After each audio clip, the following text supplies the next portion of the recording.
A nicotine breath, empty eyes. I am not dead yet. My veins are on fire. This ferocious spring, fidget and silence, took my broken heart to be judged. Towns abandoned, Russians drink from the Dnieper River, funeral wreaths making gravestones abloom, a hole in the red clay. We are just like weeds. A TV set is in the stove, and the country got hard, howling women in the dark. Never lived through such hopelessness, a collective guilt. Step ahead and you're gone. Thick air is pressing down, but you can't be forgotten. Spring water the dead. Poisoned voices keep pushing one thought. You'll return from the war to set off to a war. Clouds fly in the sky, breaking up in the distance at the steep sides of our flat land. My time has been dark. Lord, how all this happened? Thigh-torn face. Motherland, you got drugged and oblivious. Mad don't be. This is not your war. Rooks in the fields, it's spring. Motherland, come back home. Motherland, come back home. Tell Gordeeva, Yuri Shevchuk.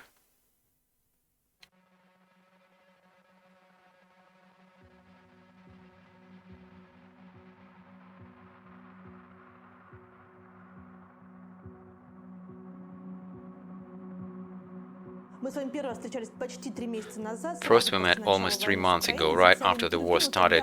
We recorded an interview, but both of us thought the interview was too complicated, very painful and heavy, and some time passed, we decided to meet again. What changed?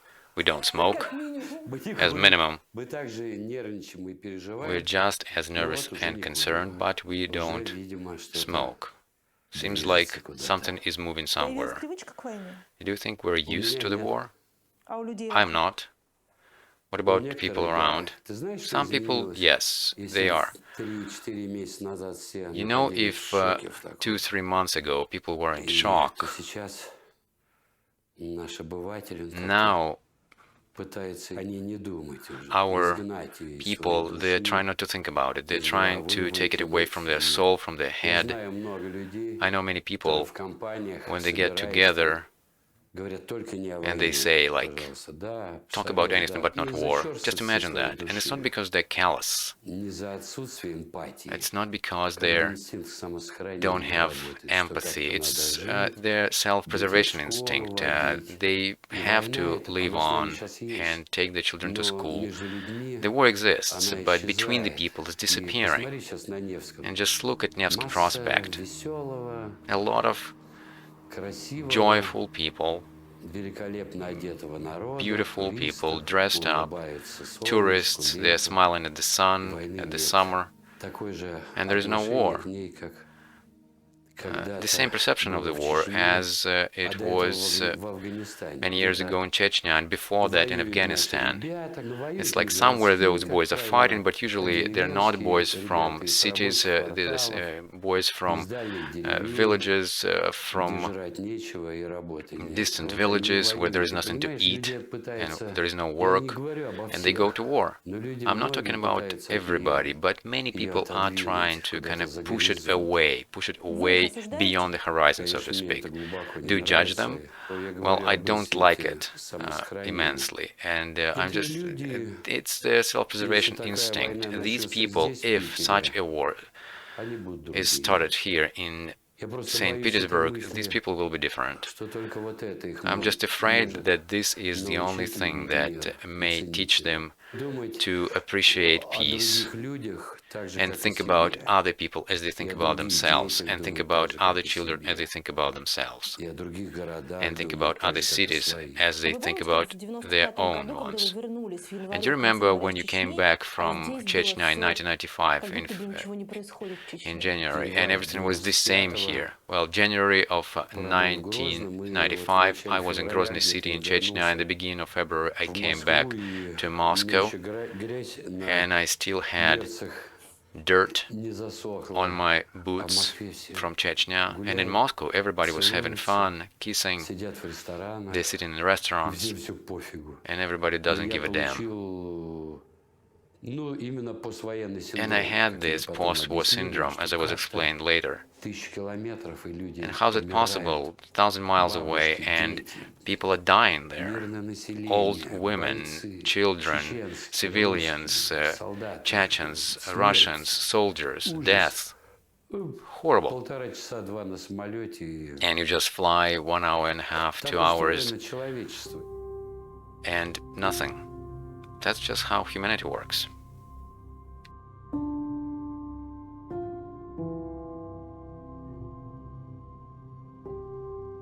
А вы сейчас ведете дневник? Do you write in your diary today? I always do that. All my thoughts, books I read. See, small deaths I just wrote here. See how much work I have here. So many variants of the text. Small deaths, thousands of tons of verbal ore. Well, this one is cleaner, this variant. That's just how I do it. It takes me a while, and it's very complicated, and the longer you live, the more you're tormented with words. Maybe my taste is getting more delicate, or maybe otherwise. That's my new song. A good song I just wrote. Oh, you're here alone, alone, alone for a long time. You are looking at this crazy world as depth, which means our time has come. It means everything is ahead of us. It means we're one name. And this is Reign of Our First Love. It's a great song about first love. He wrote it now. Yes, just a week or 2 weeks ago. Yeah, before the war. Yeah. Oh, before the war. It was a song about first love. I just wanted to write something simple, because there is a lot of this trash there, babes, bitches, heifers, you know, and here I write about first love. And I'm like, what they're singing about? And I'm kind of following the trends in modern music. What modern poets write, rappers and stuff. I actually was surprised that all young performers, yeah, you know, they're afraid of love. They're afraid of being delicate, innocent, pure, tender. It's horrifying, because our government is the same. They are afraid of being delicate, innocent, pure. It's not cool for them, you know. For them, it's, say, babes, bitches, dudes, and all that. And they're afraid of it, afraid of being delicate, pure. It's everywhere like that, in politics and arts. Well, all the young left. Well, they left, but we're here because we're rock and roll. Maybe it's just a habit. Well, habit. What do you mean? To be with your motherland, to love motherland? Yes, right. Every morning I wake up, go out, I need to embrace about 1,000 of birch trees and cry at every one of them, just like Sergei Yesenin, Russian poet. Kind of nonsense. So I have this calisthenics. There are no birch trees in St. Petersburg. There's a city of granite. A person who loves his motherland, he will find a birch tree anywhere. A birch tree is our sacred tree, and you can't get away from it, surely. Well, seriously speaking, to love your motherland is not kissing birch trees. You know, the meaning of motherland, it can be different. My motherland, Russia, always told me, don't lie. Tell the truth. Don't do nasty things. But for some other people, motherland is different. What do you think, motherland is a place or people? Well, motherland. They shout she's ugly, but we love her. You know how I wrote this song, The Motherland? My grandfather died. And my grandmother was very old and sick, and I was living with them in the village, and I was reading Dr. Zhivago by Pasternak, and my grandmother, she was Tatar, she studied, and madrasa. She knew Arab language, and my grandfather was very educated. He read Quran, and he would turn on TV, and he was swearing at the Soviets. It was an ideal state for him, and he was doing it in Tatar language. And he was swearing at them, and then he would turn off TV and said, "Let's go have tea." It was an old village house, all covered in snow. Electricity goes on and off. And I just kind of wrote this poetry about Motherland, and this song is still valid.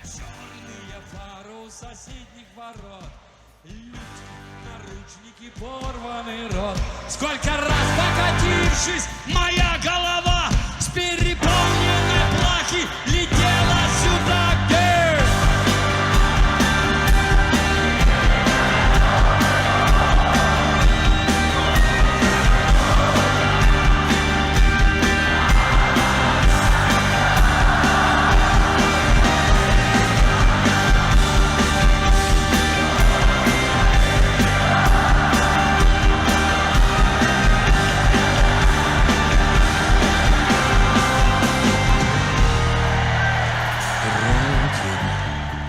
In my concerts, when they ask me to sing about Motherland, I say all my songs about Motherland and love. And I see these people who say Motherland, Motherland, but behind it there is nothing but emptiness and death. But behind my Motherland there is life, beautiful people. Tell Gordeeva, Yuri Shevchuk.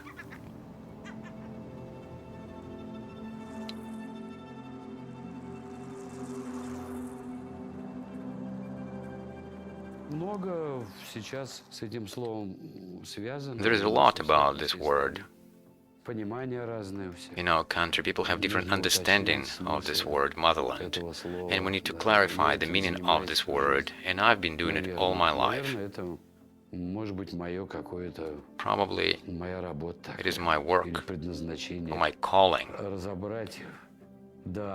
to break it down to atoms and to put it back together and to cook a great cake for everybody here, for all 140 million people in Russia, and feed them and give them water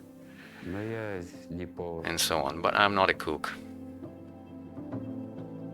Год не курила. Бросила курить.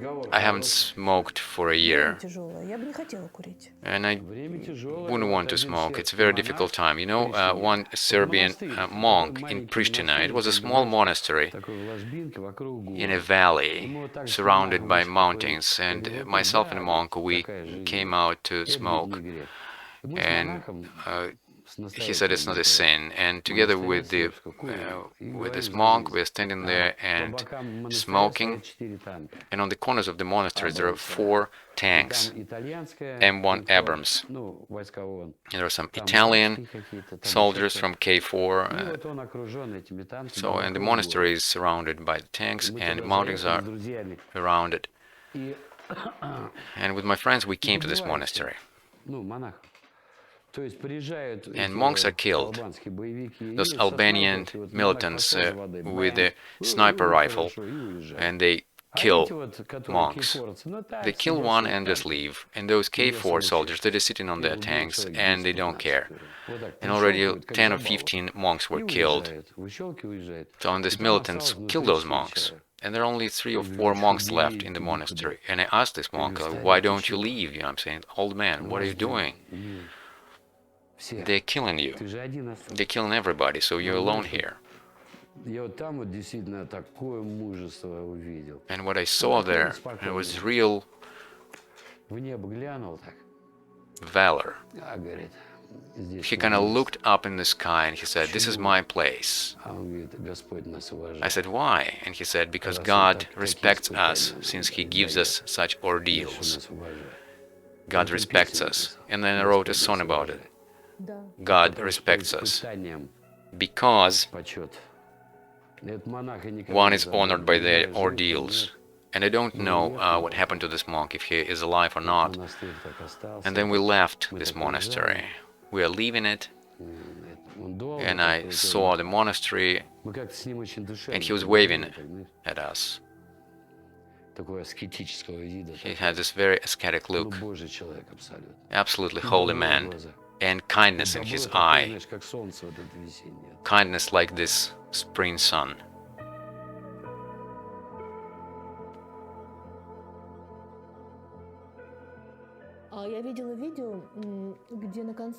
I saw a video where the concert in Tver city, and you had this quite hard speech. It wasn't Tver, it was Tula.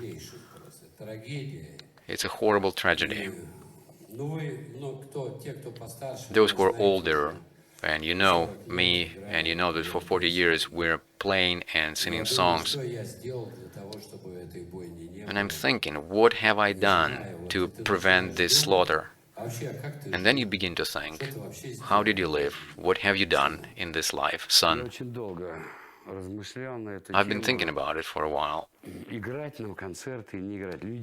Whether we play concerts or not, you know, people are killed.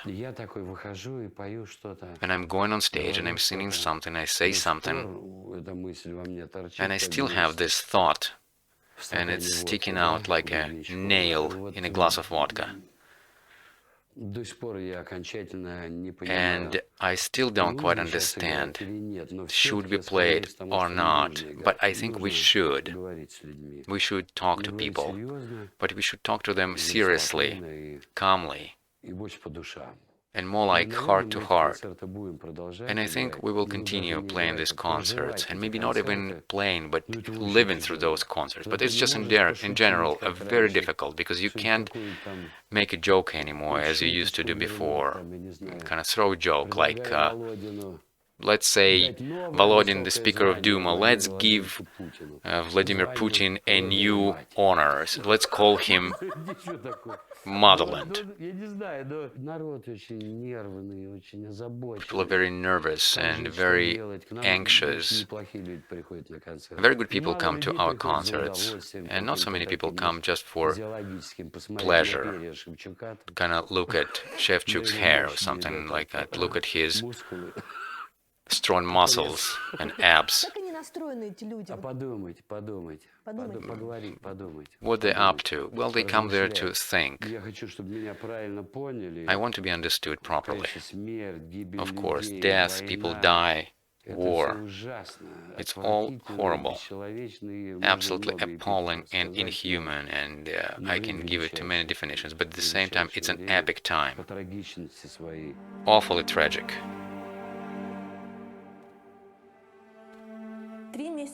3 months ago, you said that you will be playing concerts, because people need that. 3 months passed.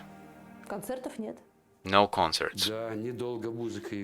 Yeah, we didn't play for long. Yeah, no concerts. We've had how many concerts? About dozens. About a dozen. And back then, when we had our interview in March, I had 1 concert, and now we already have 10. What changed? All auditoriums where we played, all the people who came, they were all against the war. And I spoke about this stupid ass in Yekaterinburg, and nobody snitched on me, but in Ufa they did. The first concert in Ufa, in my home city, we had in Oil Institute in May of 1982. The first concert and the last concert of DDT band with our first cast. And after that we were prohibited and shut down. And all those officials from this Oil Institute, they prohibited us, and many oligarchs studied in that institute, and people were hippies. And I think even there was a delegation from Germany. And we were reprimanded for doing our alternative rock, and we actually sang the song Don't Shoot. and we were closed in 1982, and 40 years later, May, a concert in Ufa city, but not in the Oil Institute, in this huge auditorium for 10,000 people, and the same thing after the concert, they closed us. Don't you think it's mysticism, some sort? 40 years, sharp, a whole life. And back then we were young, unsophisticated. Maybe we didn't play really well, but we loved rock and roll so much. This spirit, this peace, and Jesus was hippie and all kind of thing. And then 40 years later, the same thing, the same love. You know what it tells you? It tells you that we are cool. We didn't change in the main thing. And first of all, we don't lie to our audience, and we get hit often for that. But I think, looking back, that I probably would talk to Yuri Shevchuk of 1982, and I would be able to look in his eye. And I think it's very important, and it's important for every one of us. But what do you think you tell him not to do? Well, I would say that he should study harmony more and develop his musical skills, and maybe to train his vocals and to get more educated. That would be my advice.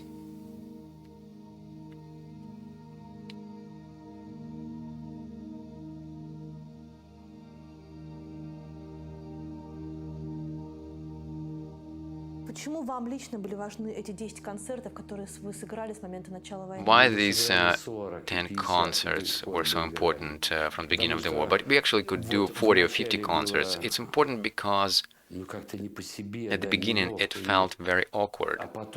And then, when I saw how people are happy to see each other, they see that there are many. I don't know, maybe I'm just pulling the blanket on myself, but I think that DDT band Russia needs it in all concert halls, because we're very socially oriented group, and we have a lot of songs about the past and future and the present, and many people are concerned with this, and you may agree or disagree with it, but we need to play today in Russia, because in the West they have a lot of peacemakers, but here in Russia we have a lack of them, and that's why when our concerts were shut down, it was the most cruel hit, because they deprived us of the work, very important work, and it's not even about money. They prohibited us to serve our duty, to share our thoughts, to share our warmth with the people. They just prohibited us to do that, to serve our duty.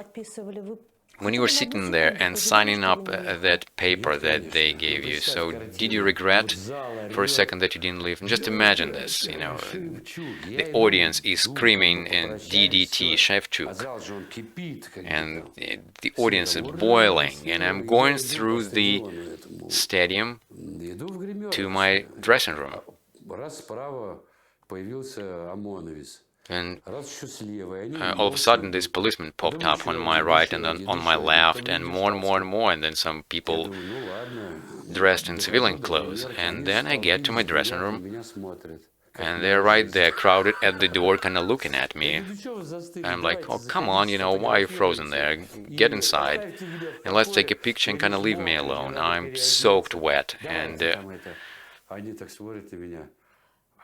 I need to change. And they're kind of looking at me, and they say, oh, we came here not for that, not for pictures. And then I ask them, but what do you need from me? And then they kind of push forward this girl, and she stands there with official voice, and she begins to read this statement according to the order of the government, and according to the law, this and that, and Article 1, 2, 3, and all. I'm like, what's going on? And they tell me, so you said these words, and now we need to find you. It was quite interesting, because all these guys were younger than my son. Were you afraid? No, I'm not.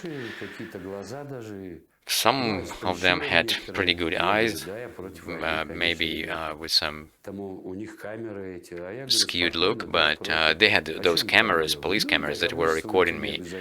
And they asked me what I'm doing. I said to them, this is what I'm doing. I told them what peace is, you know, when you're supposed to defend your motherland and when you're not supposed to go anywhere to any other country, if even somebody ordered you to do that. And they were kind of polite listening to me, and I was filling out this protocol they gave me.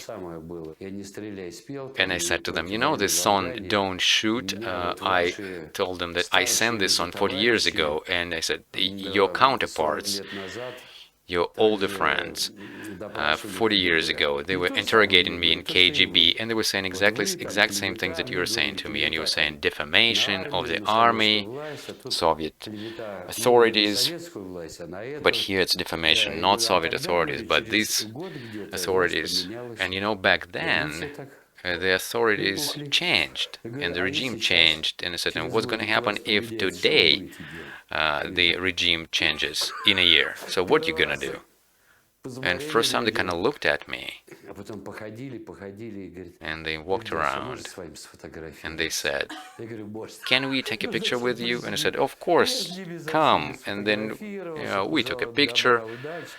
I wished them all the best, and they left. See, I don't have evil in me. I don't have anger. And I said to them, you know, I understand you have this mortgage to pay because you don't want to do what you do, right? And they kind of look at me and they keep silent. Of course they don't want to do that. So if you don't want to, don't do it. Well, see, that's exactly what we're talking about all these 3 months. If you don't want to do that, if you don't want to go there, don't kill people. Just get it. Tell Gordeeva, Yuri Shevchuk.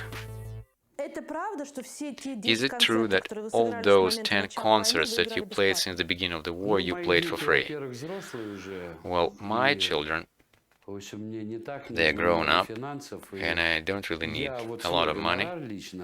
And my personal fee for concerts, I didn't take it. All money I transferred to refugees from Ukraine. People are suffering. Even those who were forcefully displaced, they live in some dorms. And I don't care where people come from Kiev, from Donetsk, or from Moscow. They're people, children. What are you going to do? Right now we are putting together a new album. And for the last 3 months, I wrote several new songs. I write songs. Then things are pretty good. And if I didn't write songs, then it would be a problem.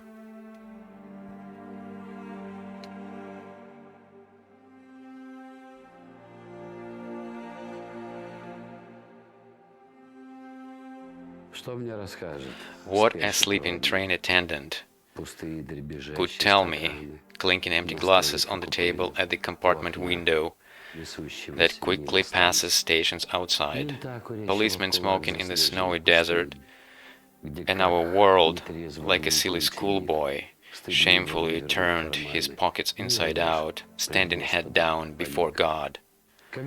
When will she meet me, joyful and without makeup?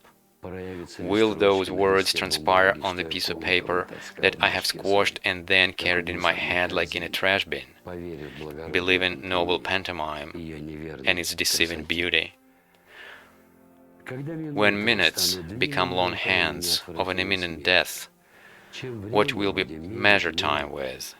What will we play with wind and clouds, alone in the winter? In the winter. What will my motherland tell me, with floating pieces on the screen of love frozen by February's snowstorm, with empty dark abyss of pupil expanding along the sawmill of the stars, with soured water in the faucet, in broken syringe of a skinny junkie who yawns and wakes up in a bathroom while looking at the fields, What will an old poor woman tell me while standing on the angry train platform with a handful of cooked potatoes, an annoying fly soaking wet under disgrace like underboiled water, is tiredly following the train with eyes full of goodbyes and labor and hands that grant forgiveness and caress? Sons, here is the food, she quietly suggests. Who wants to eat, sons? Poor babies.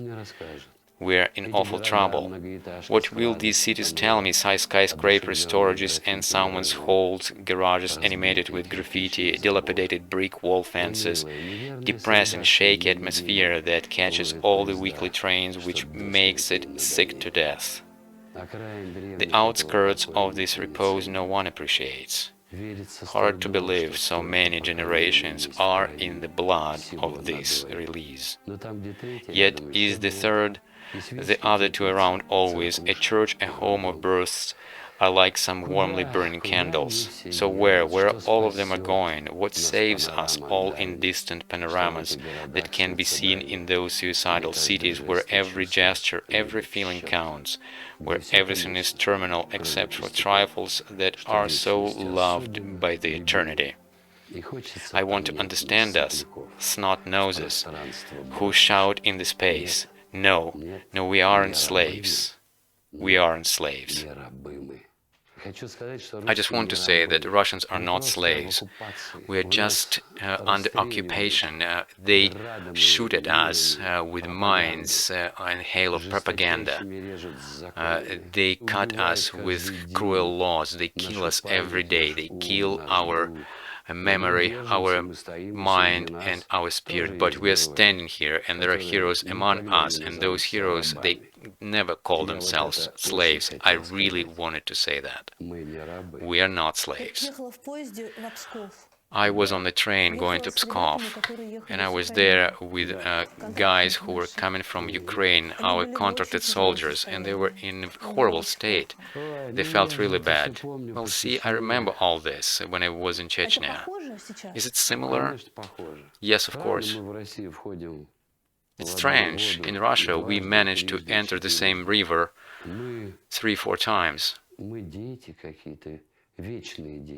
We are children, we are eternal children, oftentimes angry children. We're like ancient Egyptians. Seriously. For thousands of years, they did not develop. Everything was according to the canon. For thousands of years, they loved death, they were worshipping death, they were building pyramids. They were growing mummies in the greenhouses, and they were waiting for death, and they didn't care about anything else.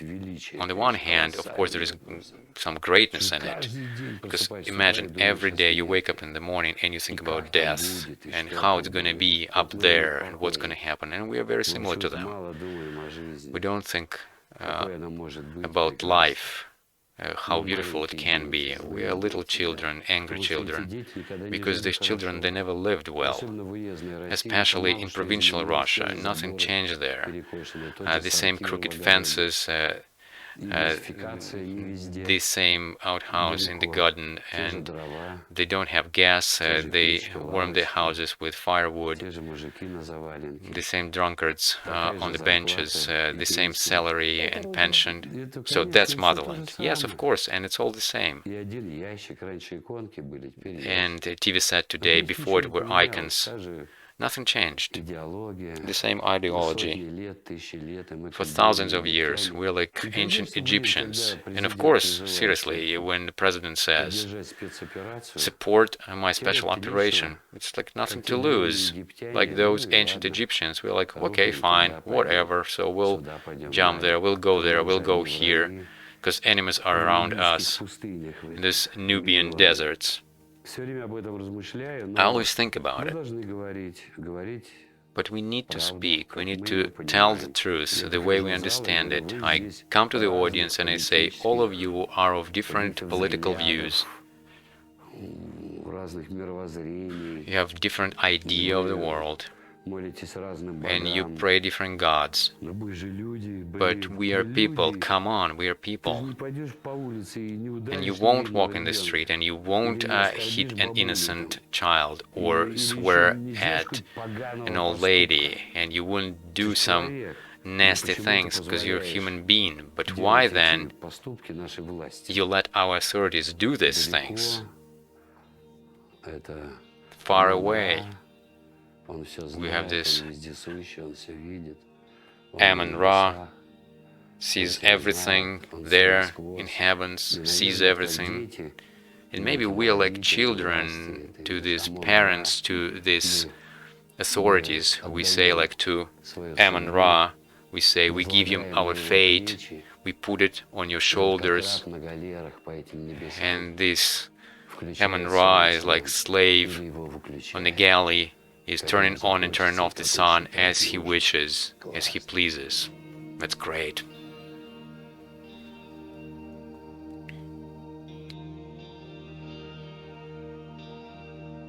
Ну, смотрите, больше 40 лет вы на сцене. But see, you've been on stage for over 40 years, and among your fans, there are those who actually run the special operation, and many people in Russia who make decisions. They're your fans, and why your music didn't change them? When cannons are shooting, muses are silent. No. What do you mean, no? Of course. Some of my friends are writing to me. Those whom I met in conflict regions, and they probably just remember what good I did to them, and I did a lot when the army was in a very bad shape, especially in the 19th.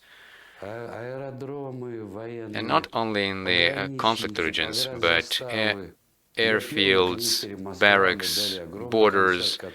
I had a concert on the cruiser Moscow and on cruiser Peter the Great, and on submarines we had concerts, and I saw how difficult it is for the army and live without salary. It was horrible, and for 6 months they lived without salary. And when I'm trying to get through to my friends and tell them, so you're writing to me that our boys are dying over there, and who kills them? Whose bullets kill them? Hello everyone, this is a DDT concert in St. Petersburg in September of 2008. This year, it's a very tough date. For 20 years, in post-Soviet territory we have wars, and blood is shed. And the first war started in 1988 in Karabakh, Fergana, Chechnya, Dagestan, Pridnestrovia, Georgia, Ossetia. I was in Skin Valley in August, and I saw this dismay and horror, real tragedy. I'm a musician, and I don't do politics. It's sickening for me to see what's going on when people are killing people. No war, friends. Many people were saying they had a premonition. This is March 2022.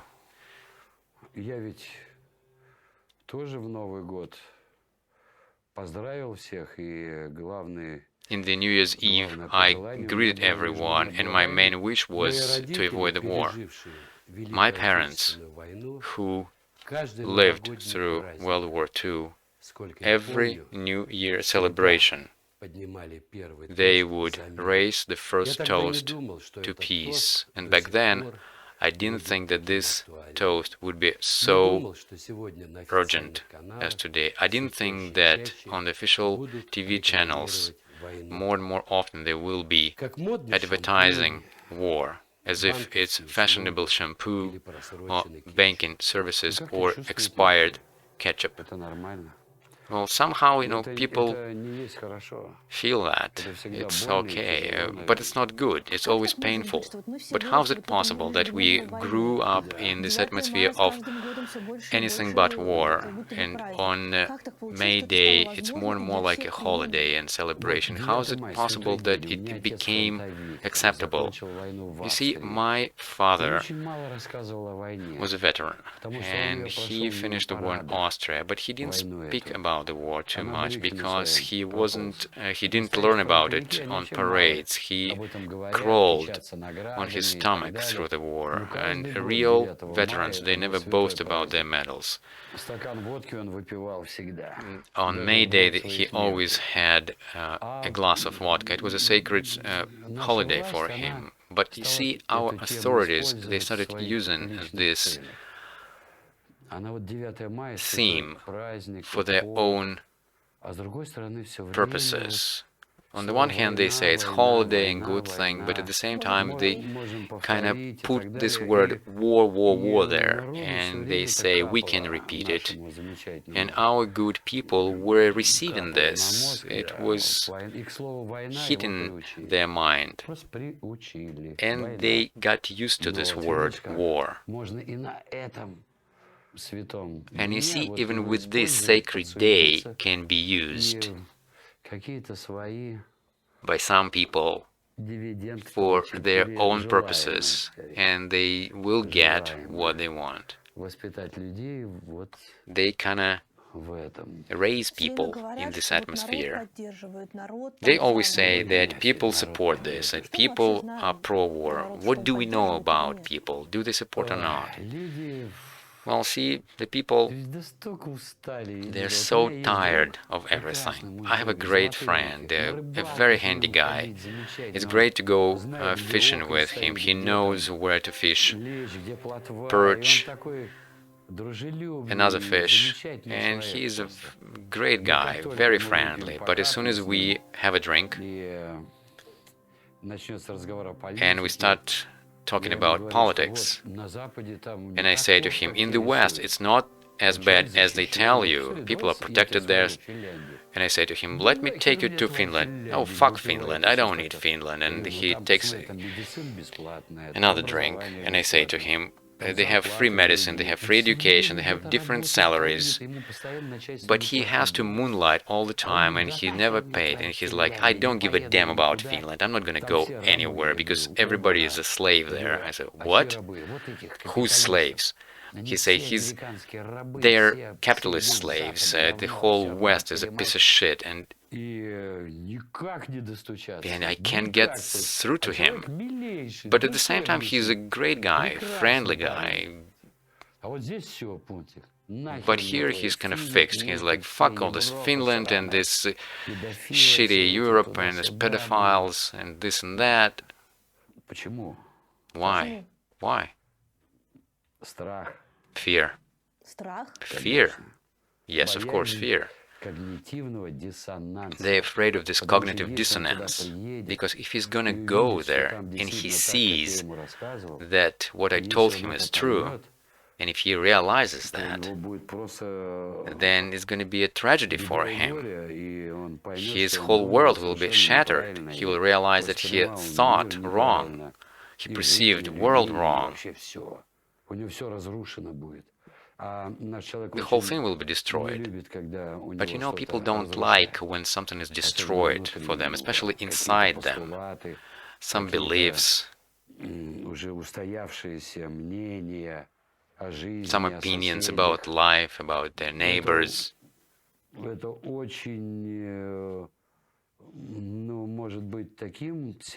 It can be such a serious ordeal for his mind and soul that he will simply stop existing.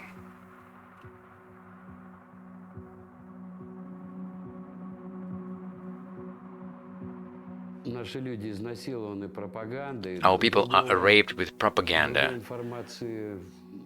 This is from the interview from March 2022. Many people kind of go like, fuck all that. You know, weak people always want to cling to strong people. Weak people are always afraid. And many people who are afraid, they become very angry because of fear. And the cause of evil is fear. It's like a black hole, and it smells Antichrist from there, that everybody was deifying, and then this Antichrist made the end of the world. And I also think about nuclear war. Third World War song. Соль цивилизации, солдатские трусы. Хватит нежиться с бикини, встали на весы. В окопах фотки с женами греют по ночам. Наши позвоночники на память репачам. Сдох несчастный голубь мира от большой любви. С братьями по крови им бьемся до крови. Все банально и легко, просто без затей. Все туда, где люди убивают людей. Третья мировая будет ломовая. Третья мировая, победим играя. Третья мировая, доползем до рая. Третья мировая, без конца и края. Мы никогда не умели говорить власти, чем мы от нее хотим? Или был какой-то We were момент? never able to tell our authorities what we want. In Russia in 19th century, not so many people spoke Russian. All educated people and so-called Russian Europeans, they spoke French. But people, simple people, they spoke Russian and they sang folk songs. Okay, fine, you know. And those dudes in St Petersburg, they spoke French, Pushkin and others, Lermontov, and then they wrote their books in Russian. But, you know, majorly all of them spoke French. And Decembrists, of course, they were not from simple people, they were Russian Europeans who wanted freedoms, Republican freedoms in our country. Now I see people from different walks of life, and they think about it today. If we bring together all those revolutionary kitchens where people speak about what's going on now in the country, then something might happen. I don't think so. Well, see, there is no connections between those kitchens where people talk. And this is our trouble. Why? Because, and I've been thinking about it, a lack of connections, a lack of neurons that connect those kitchens. Then this is our fault, because we didn't find those threads, we didn't tie the threads, we didn't find the language. We still speak French, you know, figuratively speaking. And our democratic politicians, they speak French, and people don't understand them. And they don't understand our art. We didn't find those connections, and when we find those connections, everything will be great. And when they get to this convergence point, the point of truth that everybody will be for, then the whole thing will happen the way it should be.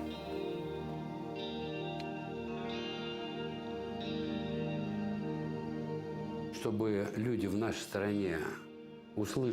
that people in our country would listen to each other. One side shouldn't simplify meanings, because simplifying meanings, this is a war. When you say strangers and friends, friends and enemies. In 1991, the Palace Square, everybody who was there were listening to the quiet voice of one of famous Russian professors. But in May of the same year, there were lots of people there listening to your concert and were listening to your song Don't Shoot. But back then, in 1993, people were educated in the Soviet system, that great education. They would recycle scrap paper to get money and buy a book by Pasternak. But you see, the book by Pasternak doesn't decide anything in those issues. Well, people were educated, and they came out back then, and they wanted some other relationships, civil, economic, between the people. Recently in Germany they had this experiment, 100 people, 16 people out of this 100, they were able to perceive arguments. 65-70% of these people, they're unable to perceive with their brain arguments. They believe in gestures, in a posture of a leader, and how convincing his speech is. They believe in his emotion, not arguments. For some reason, our language becomes more and more emotional. And more we use obscene words, kind of animal language, not like really thinking people. But science education gives us the next level of consciousness, and it teaches people to perceive arguments, to perceive facts, not mythology, all this emotional mythology, not some rewritten history, and not some speeches of some leader who is kind of crying, who is with tears is saying that we are for justice. This justice thing, damn, I don't like this word, because as all good intentions, they pave the road to hell. This word justice is the main tool of dictators, and it's like feelings, justice, we are hurt, we need justice, we are Russian nation or we are German nation, and these Americans, and they are humiliating us, and Americans are humiliated in Iraq, and feelings, Schroeder, Putin, Trump, whoever. I'm saying this not only about Russia, I'm saying this about the world, because the level of education fell down quite significantly. I'm talking about TikTok, about these stupid videos where they have like 100 billions of views. What it tells you? It tells you that the same thing is happening here in Russia. I'm going to be talking about education, like this old fart, because without education we won't have anything.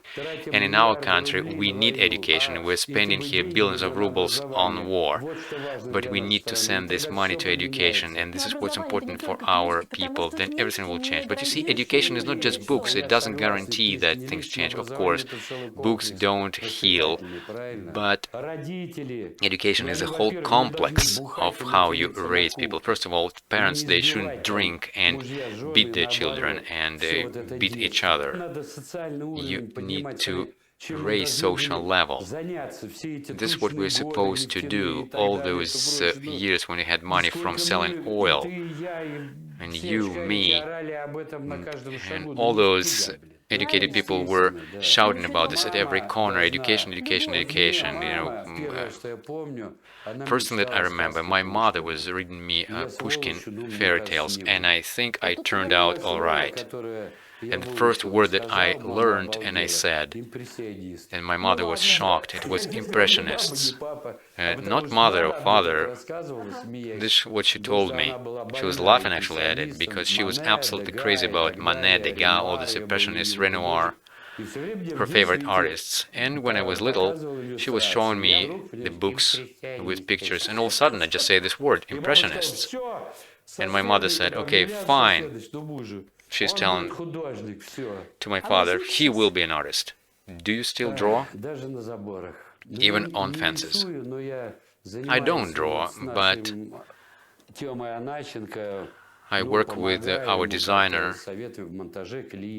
on editing our video clips, and with our stage design, scenography.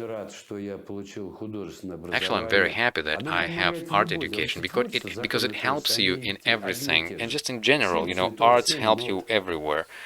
7 colors, 7 notes, and so on. Okay, I won't continue, otherwise they may think that I'm stupid among intellectuals.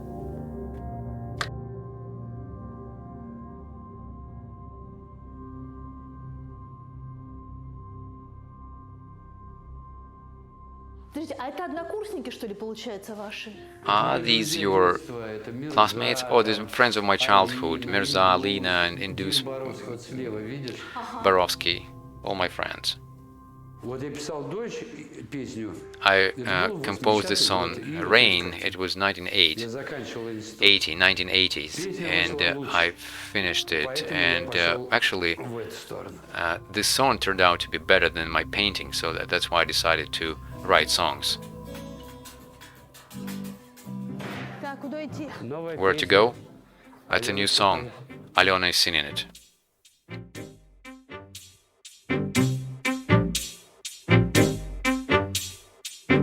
Как выводили небо из алтаря,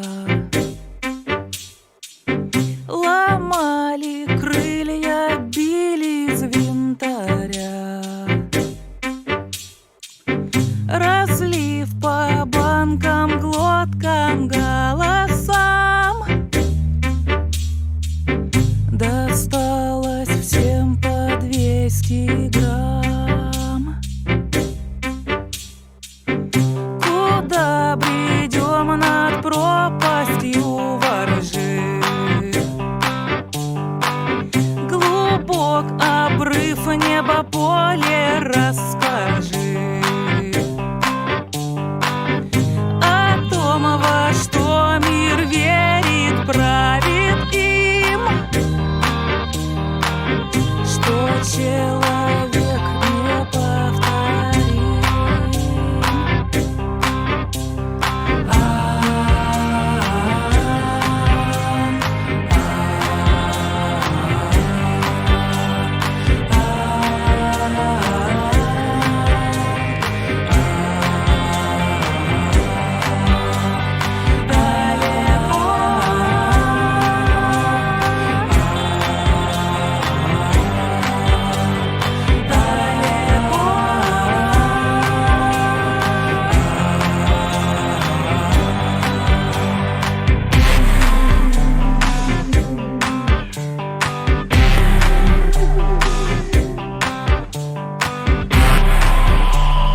Ну, вот такая песня, да. That's the song. Вы сейчас смотрите на своих коллег Now you're looking at your colleagues in rock and roll who are going on concert tour under this Z symbol. What do you feel about it? And you know those people. Но они выбрали этот путь. Well, they chose this path. Что я чувствую? What do I feel? Очень многое понял и I realized a lot of things, and my но, можно сказать, attitude to the authorities, to any authorities, катастрофически поменялось. radically changed. И к той власти, которая устроила войну в Чечне. It changed to the authorities that Да, и к этим, ко всем. started the Chechen Нашим war, you mean нынешним. Yeltsin? Yes. В Белграде, к And американским. this same change to our authorities and to American authorities in Belgrade. Анархист. Well, Стал in таким general, I'm an анархистом-пацифистом. anarchist, Вот это приятно. pacifist. Таким, да. Okay, Люблю Кропоткина, Okay. его флористику, I love фауну, Kropotkin, флору, this который revolutionary, his flora and fauna, людей жить who taught us that we people should live like birds. драться, но не стрелять Fight, друг в друга. but don't shoot at each other. Вот Кропоткин мне нравится. So I like Kropotkin a Шутка lot. удалась. Well, great joke, right? На Z-концертах, вот, которые были, да, такие Those еще concerts несколько that групп, we had, которые, ну, популярные сейчас в стране, в России, согласились And, в них участвовать 5-6 всего, остальные отказались. these concerts that we started with the Z letter, Это также говорит out of об 40 этих rock 80%, bands, only 4 or 6 of them started participating in this. It actually tells you about this 80% who are pro-war. No, it's not like that, because in authoritarian официальным state, опросам, you cannot социальным. trust бред. official. У меня мысль такая, polls. что, ну, зная людей, I think it's just со crazy. многими общаюсь, процентов Knowing 20, people, ну, talking to ясно, people, что у нас I know that there are население 20% за of войну, those да, who are где-то. hawks and who are pro-war. 20 активно About против. 20% are А actively серединка, against the она war, ожидает, and the middle is кто kind of победит. waiting who's going to Ну, win как обычно. in this Кстати, fight, серединку just as власти как usual. будто бы все эти So годы it был seems такой like the разговор, authorities, they had an договор даже. agreement with То this есть вы рот middle. закрыли, копите на Uh, ипотеку, it's и like, там обустраиваете свой So быт. you Но рот shut up закрыли. И вот сейчас, когда and забирают save for mortgage, на войну детей, but don't say a всё word. поменялось, но всё равно So все now when молчат. it's Почему? war, Где things эти люди? changed. So why were these people? Why they don't say anything? But I think it's a kind of inertia. People will come back to their senses. They will come back to people will come back to people, so to speak. In this sense, I'm an idealist, and if I wasn't one, I wouldn't be able to write a song. If I didn't believe in people, that people can return to themselves at А some вот про point тех, of their кто сейчас из existence. России уезжает, вы что думаете? Part of the interview from March 2022. What about those people who leave? But what are they supposed to do here? Because they're deprived of a chance to say what they think. I don't want to live, but they can kick me out of here. Or they may create unbearable conditions for me. And then yes, then I'll go somewhere in a remote provincia. Do you remember this Brodskis verse? If you're lucky to be born in an empire, it is the best to be born in a remote province near the sea. Well, wear toga, sandals, and to think about humanity. Great, good death. Socrates. Recently, I reread Plato's dialogues, and I suggest that everybody should read that. Plato, Aristotle, these are the guys who tuned up people's minds. They kind of set up certain standards for us, certain standards of thinking. And the whole idea, the whole point of human wisdom is in those dialogues. And in the dialogue republics, Plato wrote Socrates' words, and Socrates didn't write anything. And nobody could accuse him for writing anything, but nevertheless they killed him. They killed the philosopher, those patriots of Athens. I just can't get it, It just things are repeated in history. There are lots of versions. What the state should do, what kind of citizen the state should raise. And Socrates had this great thought. It's not even freedom, it's kind-heartedness. It's even more important than freedom. We need a kind-hearted citizen. Then you will have freedom and everything else. And that's quite an interesting thought. I always thought that freedom is the main thing in human's life. And I thought that now that kindness and kind-heartedness is very important. Not even freedom. Just imagine that, to what we got.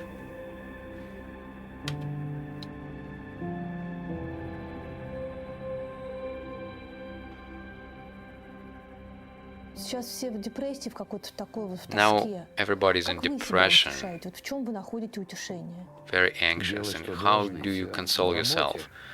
Well, do what you must. You find solace in work. Of course, you can't run away from the war, but we need to have it less and less, and we need to be able to learn how to agree on things. But for that,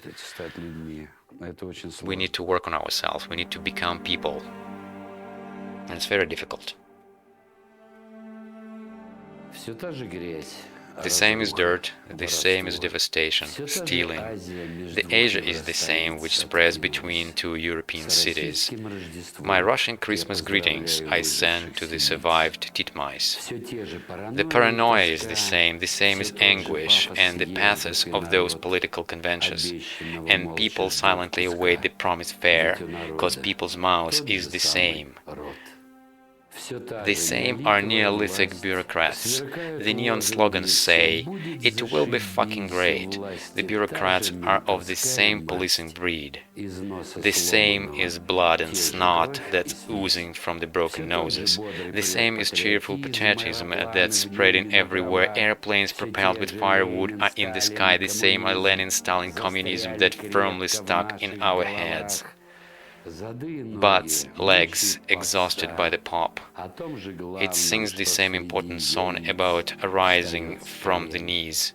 The same are voices, pouring positivity from glossy pages. Both muzzles are banking at the gates, and the reformers are hanging on the rusty streetlight posts. The song of good and old new turn is choired by the officers invited to eternity. Sad world, not sober war. And boys again, a lion stuck in snow.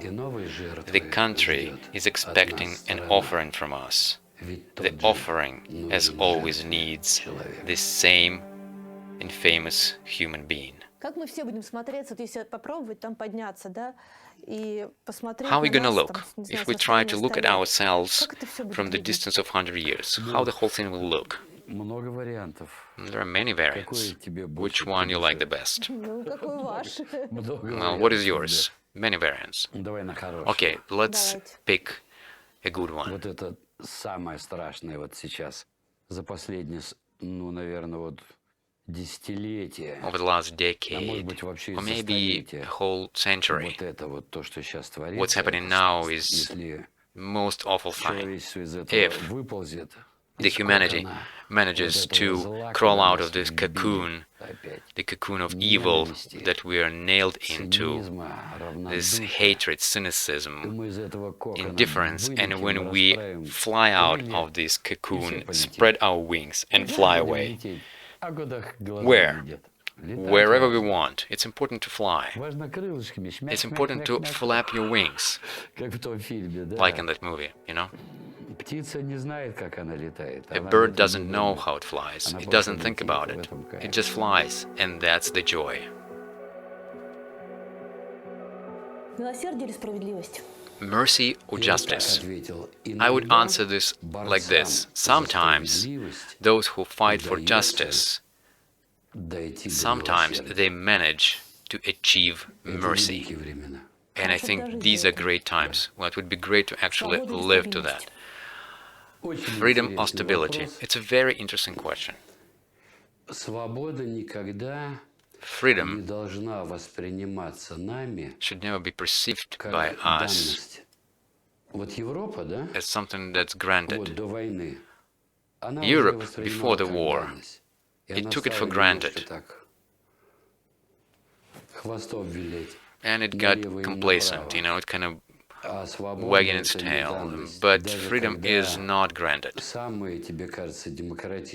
When even sometimes you think the country has the most democratic laws, but the person who has his own feeling of truth, sense of truth, it's always going to be difficult for them under any authorities.